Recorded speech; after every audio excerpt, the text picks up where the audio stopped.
194J, 194IC I'm not doing because it was given in the previous attempt. So 194J, this is related to joint development agreement, 194IC. Then 194J, TDS on fee received from professional services.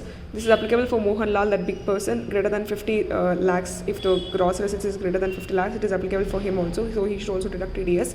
So there are three types of services. One is technical fees, royalty for cinematographic films, then payment to call centers. In these three cases only, it is 2% of TDS. In other cases, it is 10% of the TDS.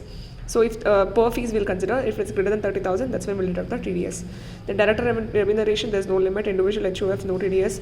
Then others, no TDS for personal purposes. Then we have 194K. I told you how to remember this. My mutual fund, I have balance of 1,94,000. 194K balance I have. That's how I remember this. So TDS on income in respect of units, that is units of UTI or MF. Then you deduct a TDS of 10% if it is greater than 5,000 per annum.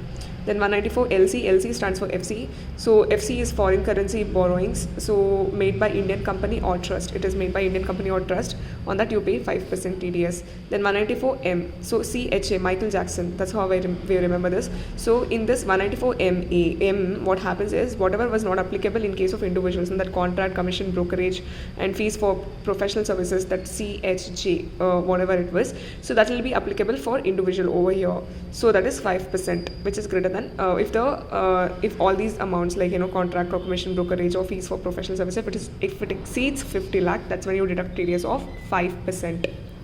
50 lakh, 5%. Okay.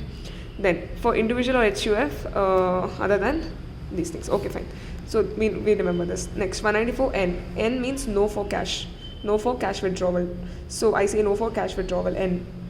Cash withdrawal if it is greater than 1 crore. On that excess withdrawal that you have made, excess of 1 crore, on that you deduct 2% of TDS. If payee not furnished ROI for 3 preceding previous years, then it will become 5%. In case of 194O, O is for e-commerce operator. So payment by e-commerce operator to e-commerce participant. I gave you a detailed example in my short, so you can refer to that. Then 1% of gross amount of sale. This is 1% of gross amount of sale. So no TDS if it is greater than 50 lakh. No TDS if it is not greater than, sorry. So no TDS if it is not greater than 5 lakh, not 50 lakh. I'm so sorry. So if it is if that no TDS if the amount that he is paying, the e-commerce operator is paying to the e-commerce participant, if it is not greater than 5 lakh, then there is no TDS of 1%. This 1% of gross amount of sale, not net. 1% of gross amount of sale.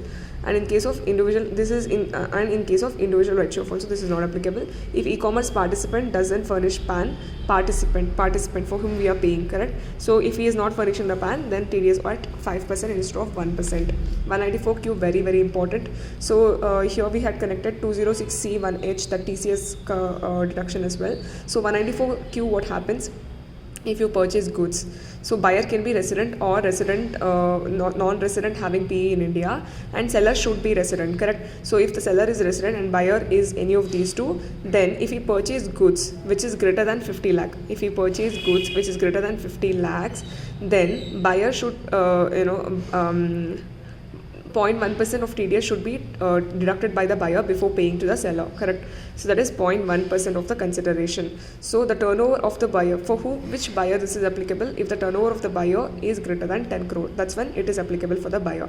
So what happens in case of 2061H? 1H in this TCS, what happens is seller has to collect TCS from buyer. So seller who is selling the goods, so he knows that he's selling goods worth more than 50 lakhs. So that's when he should collect TCS of 0.1% from that buyer and give to the government. So that is what it is. Seller has to collect TCS from buyer on any sale of goods where the aggregate value is greater than 50 lakh. Here who should collect? Seller will collect. Here who will pay, who will collect and pay, who will deduct? So buyer. So that's how it is. This is 0.1% common. Okay.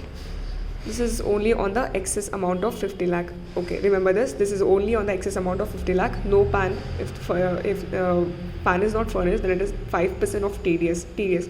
So if the seller is not furnishing the PAN, then buyer, instead of deducting 0.1%, he should deduct 5%. So that is what is 194Q.